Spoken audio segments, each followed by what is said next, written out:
Coming up on this week's episode of CEO Yourself. I would like black out and start sweating and like going into panic mode. So it's like I have these different triggers, and then there's like the more generalized stuff where it's like if you're feeling that overwhelm, like you're too busy, it builds up. Abbie Roden Sandbach is the founder of marketing and talent agency Roden and wine brand Abbie. On today's episode of CEO Yourself, we explore her CEO superpower, networking. Abbie Roden, the founder and CEO of Abbie Wine Studio, Roden Talent. The list actually does carry on. Welcome to CEO Yourself. Thanks, Herm. I'm so excited to be here with you. Now, I think we should go back to where we met, and you should thank me for bringing you to London. Yes, absolutely. Basically, Abbie and I got to know each other when she was living in New York, and I used to go and visit her, and every single time I'd be like, London is calling your name, come and live over here. You were very tempting with all your trips to Italy and France and now you're here. All over, and here we are. All because of me. I think we met over soup dumplings actually in New York. Favorite, in Chinatown. Tell me about you and where you're at and all the businesses that you're running today. So as you said, I have a few different businesses. I have Abbie, which is a wine brand. I have that brand with my husband, and you worked on Abbie with us in the launch. You were amazing helping us with all the PR, which is so exciting. Feels like a really long time ago. It does feel like a long time ago when I got an email being like, we're thinking of starting a rosé brand. Do you want in? And I was like, yes. It was in COVID. And how many weeks was it? It was like 10 weeks from idea to fruition. It was really quick. It was like April to June, basically. We launched in June. And we did the first shoot together. And it was so amazing because Abbie means a female friend in French. Female friend, which is so fitting. And I remember you were like, let's just all pull our resources and do what we're best at and make it happen. And what else was there to do in COVID? I was living alone in a flat in Notting Hill, and we created this magical brand that you are carrying off into the distance in such a beautiful way. Yeah, that was so fun. I think we might need to dig those photos up from the Regent's Park shoot. And imagine if you'd known then what you know now, which is you have Abbie Wine Studio and Abbie Wine Studio in Korea. Yeah, which is cool. It's cool. So yes, we have Abbie, the wine brand. We have our wine bar, Abbie Wine Studio, which is in Belgravia in London. And then we have Abbie Wine Studio in Seoul, which is actually a franchise. Our Korean importers launched that business last year, which is really exciting. And then I have an agency called Roden, and we do marketing for brands. So we specialize in social, photography, videography, and influencer marketing for brands. And then we also have a talent division that was launched with my friend Lucy Bayliss 2 years ago, Roden Talent, and we represent fashion creators here in the UK. And I think the listener is doing the same thing as me, which is saying, how do you do it all? I think juggling the businesses, I'm very lucky that, you know, with Abbie, my husband is the numbers guy. You've met Will, you know, he's like very business, very numbers driven. He is the wine expert. I am very much the marketer, the creative, the photographer. So we're very good, I think, in business together because our skill sets are so different. I think I'm very lucky that I don't have to worry about any of those things that he handles.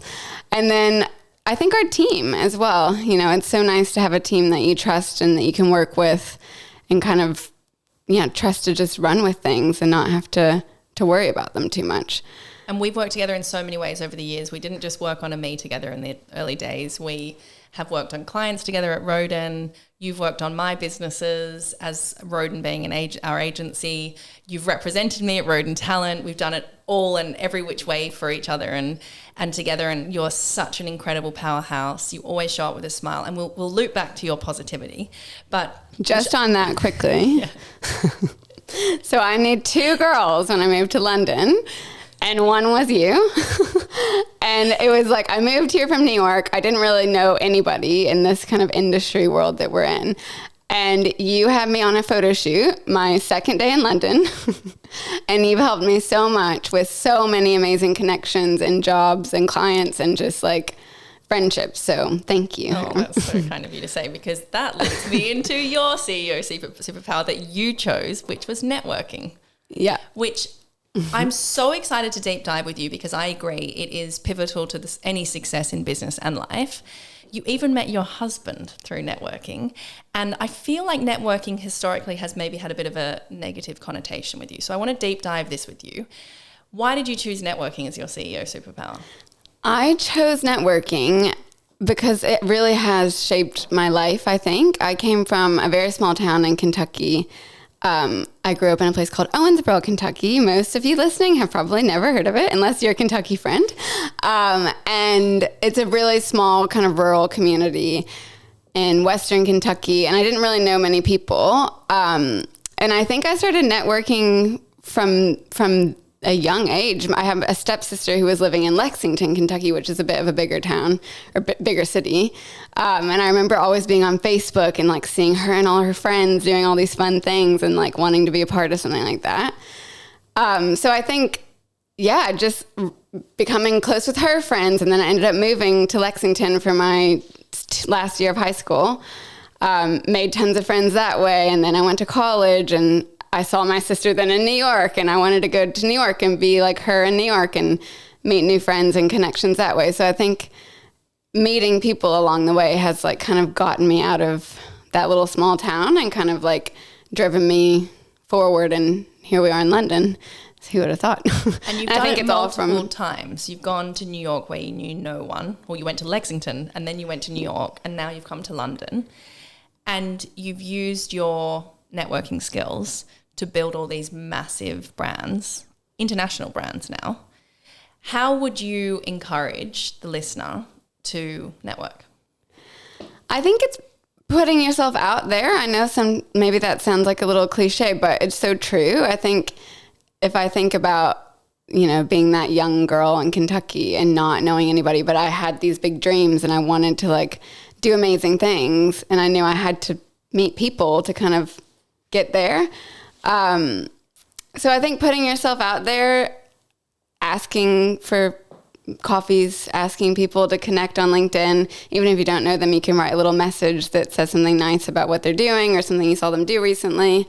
I think it's just being a yes person as well and saying yes to opportunities. If you get invited to a networking event and you feel like it's going to be really awkward and you don't want to go, networking event maybe sounds like a bit corporate, but if it's like some kind of drinks or something for women in business, and you feel like it'd be really, you wouldn't be comfortable, just go, because I bet you will meet somebody there that will help you, or you could help them and you help each other. And it's always like, I think too, networking, it doesn't always have to be for business. I think it can be friendships as well, or like how we met, we met through my ex-boyfriend and now we're such good friends. I met my husband through a friend that I met in Kentucky when I was 18, and it was like friends of friends of friends of friends. And then I ended up with him. So it's just like, it's not just for business. I think it's for life, really. I was reading up on networking and I feel like the key to it is to be thinking about what you can give rather than what you can take. Yeah, I think that's so true. I think that's something I try to think about now too. I guess as I've gotten a little bit older and kind of like advanced in my careers, now I get messages from people. I know you get messages from people a lot as well. And it's like, hey, would love your advice on this. Can I grab a coffee with you? And, we don't have time to always do it, but I think it's so nice to kind of give back to people in that way when you can, because people helped me. I'm sure people helped you as well. I agree. And I think it's about creating the relationship before you need it, because then there's a real authenticity to it, right? Like we were friends first through, connecting, and then we found ways to help each other, like maybe I helped you more at the beginning, but then you found ways to help me, and it's always been a very mutually beneficial relationship, which is what makes it so, I guess, cohesive and positive. Yeah. Is that we're always helping each other. It's not one side taking more than the other, which I think is a really important take home. Yeah, I definitely agree. I think it's so true. You have to give as well. You can't just take. And it's interesting, the negativity that you said around networking. I've never heard anyone say that before. Maybe that's because you're American. I feel like Americans are so good at networking. Whereas like it can be, I think it is quite closely linked to social climbing. That's so weird. I've never heard that. No. I feel like it is quite similar. I see what you mean, but I think when I network, it's like you know, I could be on holiday in Puglia or the Cotswolds or Devon or wherever and meet somebody at the ice cream stand. And if we hit it off and connect, I'm like, well, let's connect. What's your Instagram handle?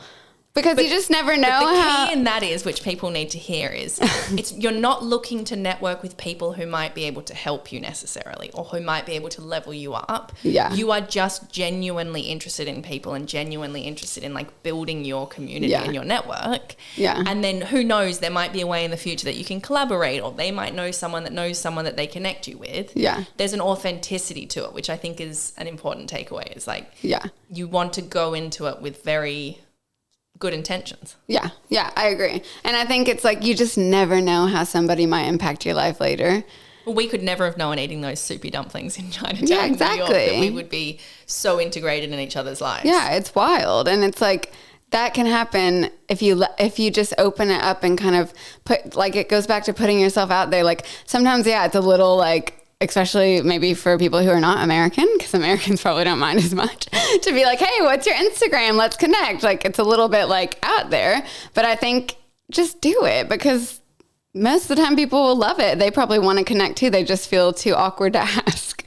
So yeah, that's so interesting. I never had heard that it was a negative thing or kind of a social climbing thing. It's also closely linked to social media these days, let's face it. Like you said, you know, our Instagram accounts are almost like a business card. Yeah.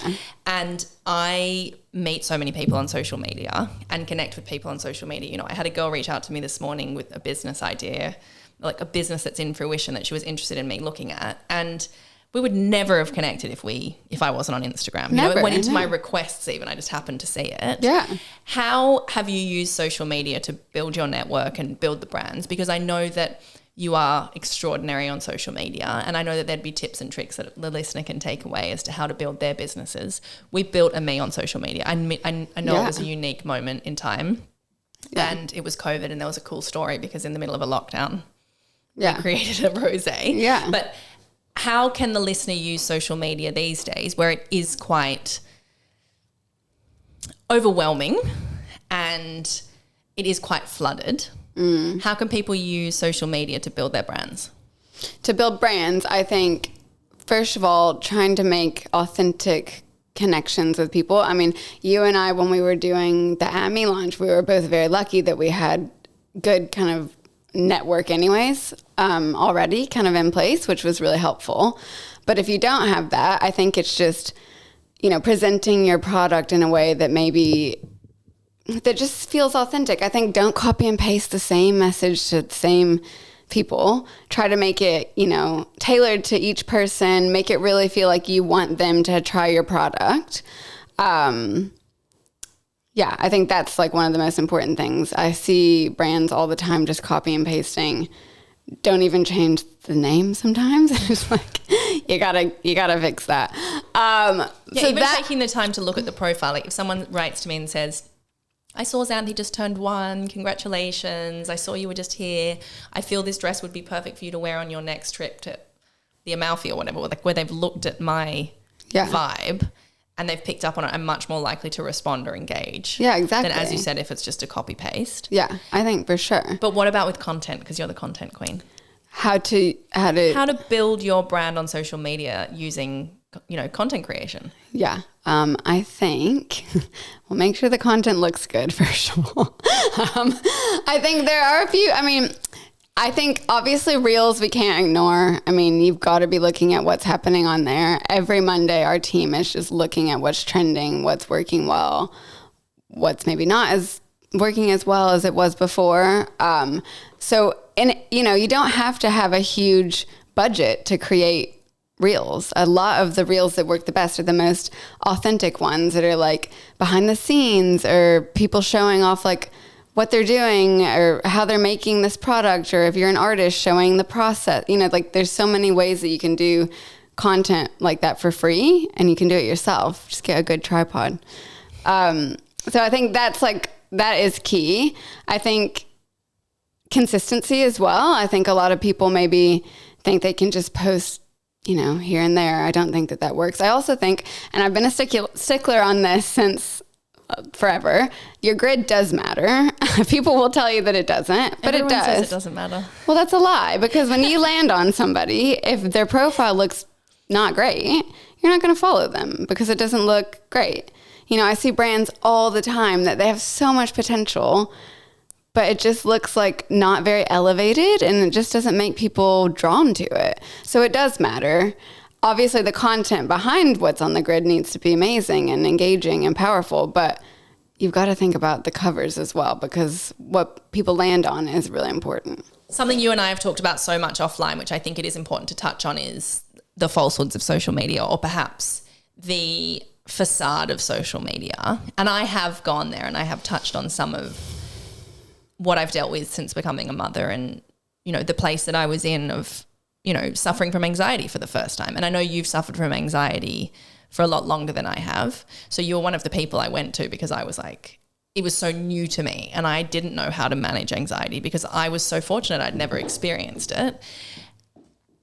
How do you navigate the anxiety that you suffer? I know a lot of it is around more like medical anxiety, but how do you navigate anxiety in the reality of your days and your weeks? You are so busy. Your work is so hands-on. It's so demanding. Like, you are literally on shoots, shooting, you know, carrying a camera or running your team or hosting an event. You know, your days are busy. How do you navigate the realities of life with anxiety? And even, you know, something else to touch on is like, you work with your husband. That's not always easy, you know. How do you navigate realities of life behind the facade of these beautiful, glistening, perfectly presented brands? Yeah, I think it's a tricky one to navigate for sure. We've talked about that a lot before. This year I've gotten really into a morning routine, which I've learned from you as well. So writing was not something that I would do before. And also meditation. I think I've had dabbled in it before. I try to do it every day, even if it's just 10 minutes on the Calm app.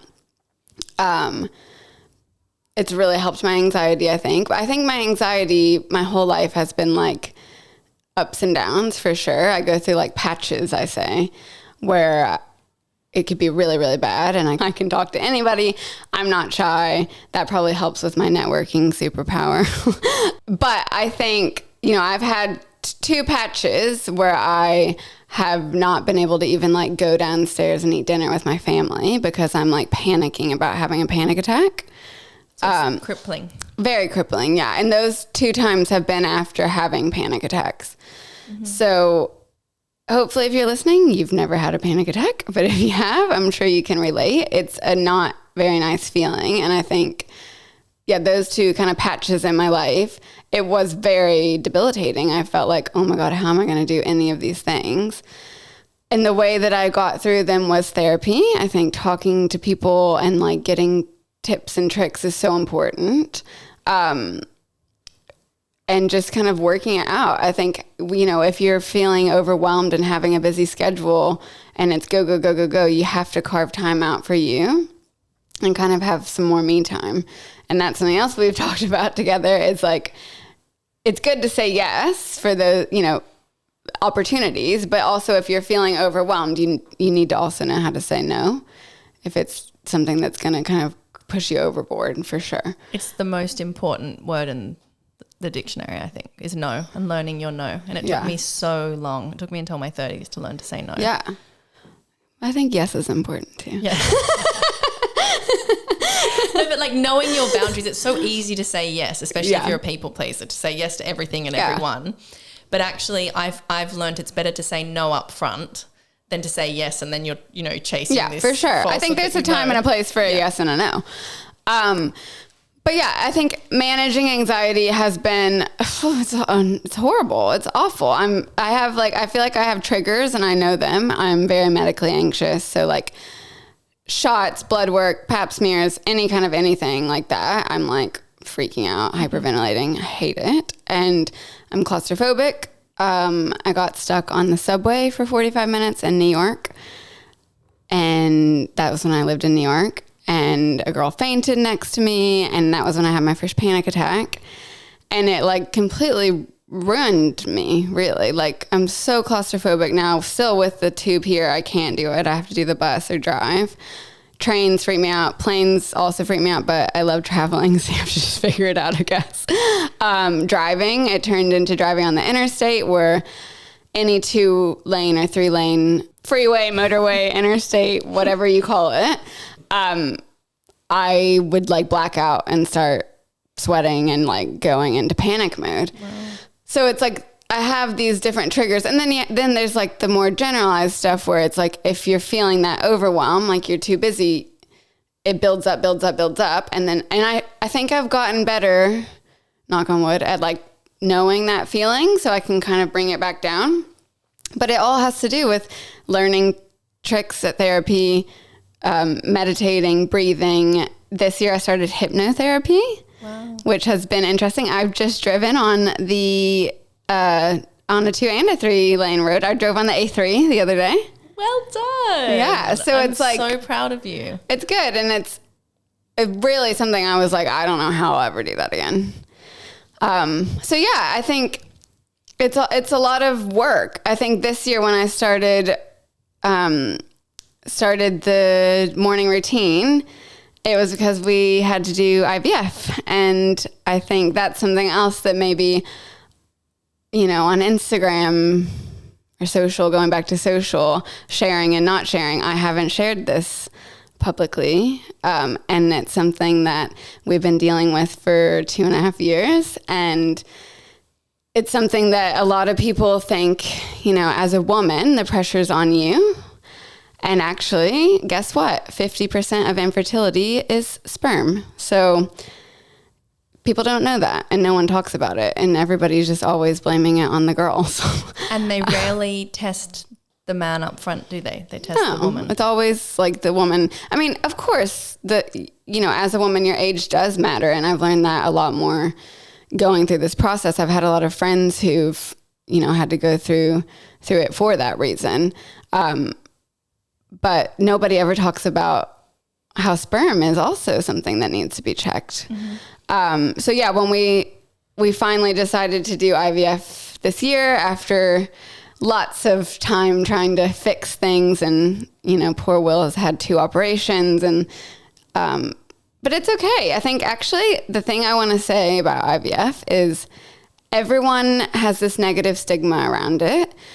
Everyone's like, oh my God, the hormones, how are you going to react? And of course, everyone reacts differently. But I will say, I think if you can get yourself into that positive mindset, get that routine going, like you have to carve out that time to make it, to make your mind kind of like ready for it. I was like ready for the challenge. I as I said, I mean, if you asked any of my friends, is Abbie doing IVF? Like, is that a joke? Like, they would literally be like, LOL, like, there's no way she's going to be able to do that. And, well, guess what? I've been doing it. So it's like, you've been doing it with such dignity and grace. And also, when you told me that was a journey you were going to have to go down, I felt for you so deeply, because you do suffer from medical anxiety. So in a way I was like, what is this curse? All of my friends, the things I've like with a simple pap smear, you're like freaking out, right? And my God, yeah. Why does this have to happen to Abbie of all people? But I said to you at the time, and I'll say it again, like it's a weird universal test, because it's like forced you to navigate it and find the strength, and you have done it so beautifully, and it's not as bad as you thought it was going to be, which is such a beautiful message to share today with the listener, because there are so many women out there going through it. I can count on 10 hands so many. The number of friends I have who've struggled with fertility and are struggling with IVF, and it still is quite taboo, and it's not often spoken about. Yeah, and I hate that. I think it's like, by the way, anyone on here listening, if you want to talk to me about it, feel free to DM me. Like, I'm very, very open to talk. I want to help people, because I had a couple friends who were kind of ahead of, on the journey, and they helped me a lot. So anybody who needs help, I'm happy to help you. That's so generous of you. But I think it's the biggest thing in my life for sure that's been like, if you put your mind to it, you can do it. And it's so true. Like you just have to you have to be ready though to be prepared for it. I think if I would have gone into it being a psycho with a crazy schedule, there's just no way it would have gone well, you know? Yeah, because you had to strip things back, didn't you? Yeah, you have to. And I think but it all goes back to the mental health thing as well, and anxiety. Like this year, I feel like so far it's only May, June, but it's been like the year where I'm like really working on the mental health stuff, and the hypnotherapies helped a lot with IVF as well. I went there originally for claustrophobia, then it turned into IVF stuff, and now it's turned into driving, and we've not touched on the tube yet. Well, that's a perfect loop back to you need the relationship before you need it, you know? Yeah. Because she's now serving you in a new way. On that, I think social media is often this glossy, perfect representation of someone's life. And, you know, you've just dropped this bomb that you've been navigating something so difficult for so long. And obviously, like, your close friends knew behind the scenes. But if someone was following you, they would just think she has this perfect life and perfect marriage and perfect hair and perfect rosé all the time, you know? They don't know that you're dealing with... faking it on those photos, by the way. It's not really wine in the glass. I haven't been drinking for a while. That's the perfect example. So I think one of the messages I know you wanted to share is to everyone listening out there, social media is not real. It is a real element of someone's life, but it's not the entire makeup of someone's life. And yeah, totally. And I think it's like, you know, like we said, some people shared those like really raw moments, and that's amazing. Like I still am sharing on Instagram. I love it. It's like a journal to me. I think it's like a way to like show photos of what I did this week or whatever. Maybe some people don't enjoy that, but I like it. I love that. I can go back like, I think, 13 years on my Instagram account, or 12? It's crazy. So I still post, but of course I'm not. I think one day I might talk about IVF on Instagram, but for now it's not really something I want to be putting on there.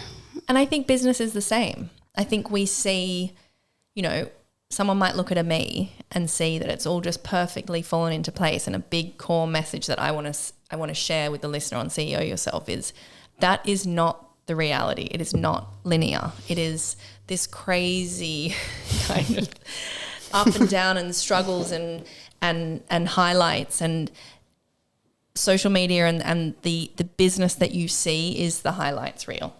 It is not the reality. The things that you are struggling with at home today, if you're struggling with anxiety or you're struggling to sell, or, you know, you're running out of cash and you need capital, like we've felt that. Other people have felt that. Something that I think the listener deserves to hear about you is you have worked so hard for every dime that you've made, and you reinvest every dime, and you build and grow, and you put yourself last. And I know you do. And I think it's important for the listener to hear that from you and your journey of how you've built businesses from nothing, absolutely nothing. Like you didn't have anything to fall back on. You didn't have the network. Like you had to build your network. You didn't have any of those things built in. You have built multiple successful businesses from scratch. Yeah, I think it kind of goes back to the little Kentucky girl who didn't know anybody. I think my dad's from Northern Ireland, and he moved over to Kentucky for the horse business when he was in his early 20s, and he didn't know anybody. He showed up at the YMCA and was like, "Is this where the horses are?" And they're like, "You need to go to Lexington. You're in Louisville, mate." So he was like in the totally wrong city. It was just like he didn't have a clue. But people gave him a chance, and he's built his entire network by himself. And it's just like that to me was such a great thing growing up. And maybe I didn't realize until later, and when you get older, like, wow, that's impressive. Like he literally moved over here and didn't know anybody. So I think that's what I've kind of had to do as well, I guess. It's like, you know, when I wanted to move to New York, when I saw my sister was up there interning and I wanted to go too, I didn't have anyone to give me an internship. I had to just figure it out. So I applied for how many? It was like 65 internships. And the one that replied to me was an outdated ad from like 2 years before, but still had her email address on it. And I was like, I'm just going to email her and say, hey, if by any chance you might need an intern, you know, here's my kind of portfolio and my resume. And she's the one who hired me. So I think, and then when I got to New York, it's just like everyone I would meet, I would try to connect with or like email them afterwards and say, hey, it was so great to be on that shoot with you today. Just anything like that. I think it's just like keeping yourself in front of people and them in front of you, I guess. So you keep that connection. What I hear from all of this is there's a fearlessness and there's a positivity, but there is also a hustle. Like, let's be honest. Yeah. You can network your ass off, but unless you put the work in, where do you take it? And I have watched you put the work in. Like, every piece of success that's come to you, you deserve 10 times that. And I think one of the messages I want people, the listener today, to hear is what I'm hearing from you, which I want them to take away, is if you have that dream, keep knocking on the door. If the door doesn't open a window, like walk down the street, open another door, like find your way in, because you will. And success might not look like what you wanted it to look like, but it will come in a different shape and form. And keep knocking, just keep knocking on the doors and keep showing up and keep hustling. And, you know, something you do that I do as well is we'll send that email at 9 o'clock at night or on a Sunday. You know, we will lean in and go further, and it does pay dividends. You have to hustle and you have to work really hard. I mean, nothing really, I guess things fall on people's laps for some people, but I think if you come from, you know, like we're saying, not really having many connections, you really have to work hard to make those connections. So yeah, you have to put work in. You can't just sit back and like let it happen. I don't watch TV at night, maybe on a Sunday. But I go home and then I work more. Like, there's always more stuff to do. I have tried to be a little better at that this year with all my kind of carving me time things. I've tried to have more of like an evening routine, so I'm not working all night. But yeah, I think you have to put the time in for sure. On the medical anxiety, how have you managed to overcome the needles? Do you have any tips? Well, if I showed you, so I taped the first shot that Will gave. So my husband's name is Will. He's the one who was giving me the shots. There's no way I could do it. And I was like, I just want to record all of this so I can remember, because I was so anxious and so just like hysterical, really. And I have like a 10-minute video. It took so long to even like, I was like, I'm not kidding. Like, you know, when people cry and they're like wailing, but you can't even hear a noise because that's how hard they're crying. I can imagine. I'm like butt ass naked on the bed, bawling my eyes out, like terrified, like truly terrified. Mm-hmm. But then you do one and you're like, oh, that wasn't so bad. And then you do it the next day. And then you do it. Do you have to do it every day? Yeah, we were having to do 2 a day at one point. But you get used to it. But my biggest tip for the needles, seriously, I'm telling you, if I can get used to it, anybody listening to this can get used to it. Like, you really can. Now, I'm still doing shots now. Doesn't even faze me anymore. And do you inject yourself now? No. Let's be real. No. But what's the tip? But the tip is, well, so I remember meeting this girl, another girl who had gone through IVF. And this was like way before we were going through infertility, where I was like thinking, ooh, are we going to have to be one of those couples that has to do that? And I remember meeting her and like listening really like closely to what she was saying, because I had it in my mind that I might have to do it. And she was like, we just made it this beautiful ritual that we did together. And like, so before every shot, what we did was we did a meditation. So there's this app called Mindful IVF. It's amazing. It's all like mindfulness. This Irish guy named Gordon, his voice is amazing, so calming. And it's all about like different stages of IVF and even pregnancy as well, I think. So I would do the meditation. So I would try to get calm with an ice pack on the area that I wanted, that where the shot was going. So it just numbs it completely. And then you have your little like gauze pad ready. And then as soon as they put the shot in, you just put the gauze on and like massage it in that area so that you don't get bruising. And I'm telling you, that ice pack is like the key. So then I started taking the ice pack for all my blood work. So I would just sit there and ice the vein for like 15 minutes before. It just numbs it completely. And then you don't really feel it. I still feel like I'm going to be sick just talking about needles. So do I. But I'm telling you, it's a good tip. Really, I might pass out. No, I need to sit back for a second. Like, I actually feel very faint. I'm not joking. I mean, yeah, I still feel sick talking about it, but like it helps so much doing that. The only thing that I would say helped me is on the day of Xanthi's birth, I had prepared so considerately with hypnobirthing that I was ready to honestly like be in labor for 6 days. I feel sick thinking about labor. Actually, I feel like I want to faint. And on the day it all went really badly. And because of that, like for example, I was in quite an extreme labor for many hours and I refused the epidural because I'm so afraid of needles. So I would much prefer to be in the pain. No, and my I don't. They monitor your contractions and mine were extremely high. But avoiding the needle was my focus. But then obviously, as you know, for the listener, Xanthi's heart rate flatlined for the second time and it became a category 1 emergency C-section. And so they had to move very quickly. And, you know, within kind of 5 minutes, I was covered in needles. Like there was just everywhere things coming out of me. And it was like, you know, the way that they had to get her out was like quite dramatic. And what was so extraordinary about it was when it came to that moment, the entire focus was that she be okay. I actually didn't even care about myself. And as the birth went in that direction, I'd said to my husband, you know, like choose her, not me. And obviously he thought that was a ridiculous idea. But when you actually get to that point, yeah, I can't even remember feeling a single needle go into me. No. And it was like they cut off my jewelry and my clothes and I was like on my side and they were like shoving needles in me, right? And it was so weird that it was so irrelevant to me, that thing that I'd been so afraid of my whole life, or even I'd never had surgery in my life. Like I've never had surgery.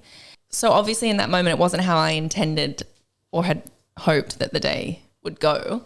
But when you're faced with a scenario like that, like obviously the only thing I cared about was Xanthi being okay. Yeah. And suddenly the emphasis on something so small in the grand scheme of things is irrelevant. It just doesn't even matter. You know, all you care about is your child. And even for you now, I hope and I know that would be what you're focusing on is this is going to be so beautiful to share with your future child and to look back on like how hard you have worked to bring this beautiful child into the world, which I know will come for you.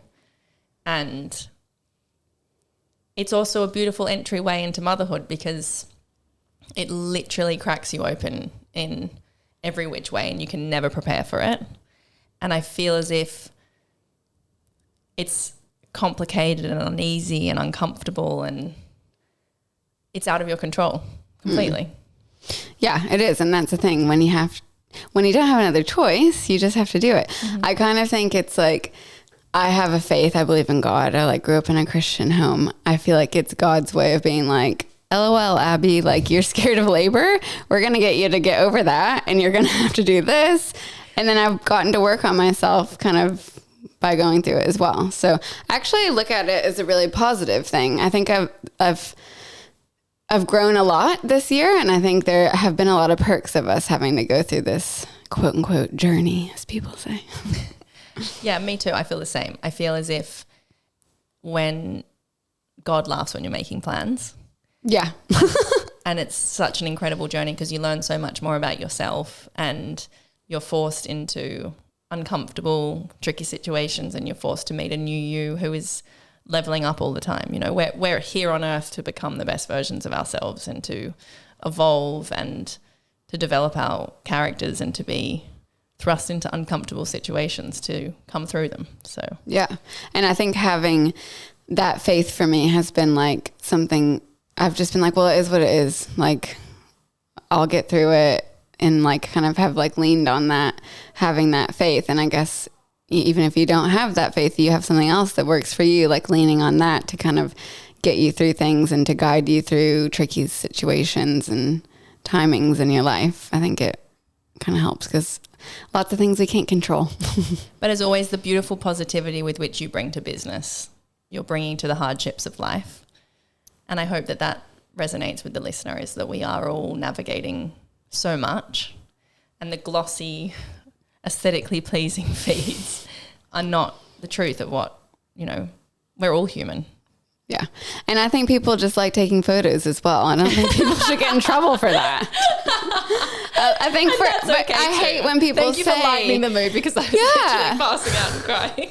But I hate when people say like Instagram's so fake and whatever. Like, yeah, like not everyone's being so raw and honest on there, but for some people that's their own like creative outlet. They might be like in a very corporate job and hate what they do for work, and that's their way of showing their creativity. So I don't think they should get in trouble for that. I think social has been amazing for so many things in life, for searching, travel guides, inspiration. It's turned into Pinterest. You can save and make boards. Like, it's been amazing having Instagram, I think. But that's what I love about this podcast format, is that even for me, I wouldn't open up in such a raw, vulnerable way on Instagram. I would never talk to stories and say what had happened in my birth, or how it made me feel, or how I'm navigating anxiety or motherhood. But in this format, I feel so free to be truly me. Yeah. And I think because you're my friend and like you already know about the IVF journey, I hate that word, whatever you want to call it, the IVF thing we've been on, it's been easier today for me to talk about it with you, because you already sharing, because I really believe it will help so many. Well, that's why I wanted to mention it, because I think it is something that, like I said, I want people to start thinking more positively about it and not be terrified of it, because I was terrified and actually I felt good during it.